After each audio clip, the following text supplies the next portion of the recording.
Colin Stretch, the general counsel of Facebook Chip Somodevilla-Getty. Facebook is trying to alert some U.S.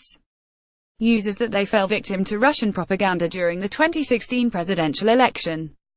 In the coming weeks, the social giant plans to roll out a new tool so that users can check if they followed or liked pages and accounts on both Facebook and Instagram that the Kremlin quietly set up over the past 2 years in order to sow social and political unrest, the company announced Wednesday.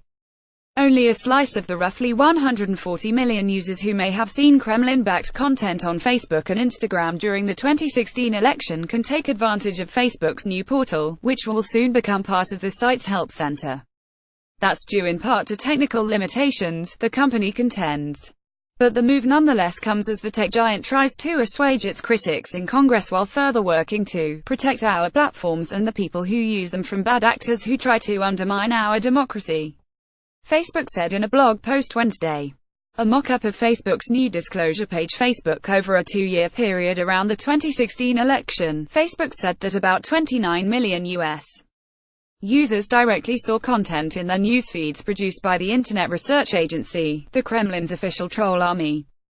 Perhaps more than 140 million, on Facebook and Instagram combined, might have been served a story produced by dubious Russian sources as a result of their friends interacting with that content. And about 10 million users saw ads purchased by Kremlin agents around Election Day. Not all of those affected users, however, can take advantage of Facebook's forthcoming transparency tool.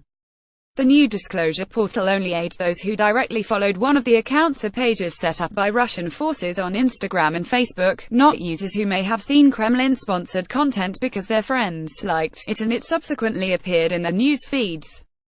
Nor does Facebook's new effort help those who may have viewed any of the roughly 3,000 election-timed ads purchased by Russia's so-called IRA. In the end, Facebook declined to say Wednesday exactly how many users could actually take advantage of its new transparency hub, though it is likely in the millions. Previously, though, company's leaders have expressed doubts that they even have the ability to reach out to 140 million or more Americans that might have viewed Kremlin propaganda. It's a much more challenging issue to identify and notify reliably people who may have been exposed to this content on an individual basis, said Colin Stretch, the company's general counsel, during an appearance on Capitol Hill last month.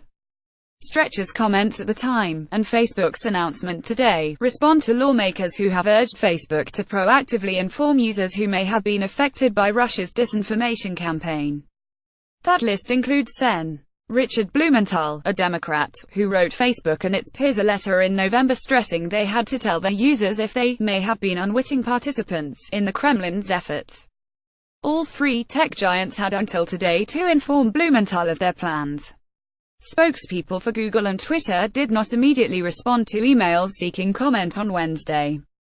On Google, Russian actors purchased a small number of ads around the 2016 presidential election. On Twitter, Russian trolls maintain thousands of censor-shuttered accounts, often amplified by bots. And like Facebook, both Google and Twitter have promised to harden their platforms against disinformation entering the next U.S. election in 2018 while introducing new political ad transparency measures. It is important that people understand how foreign actors try to sow division and mistrust using Facebook before and after the 2016 U.S. election, Facebook said in its blog post revealing its new transparency project. That's why as we have discovered information, we have continually come forward to share it publicly, and have provided it to congressional investigators. And it's also why we're building the tool we are announcing today, the company said.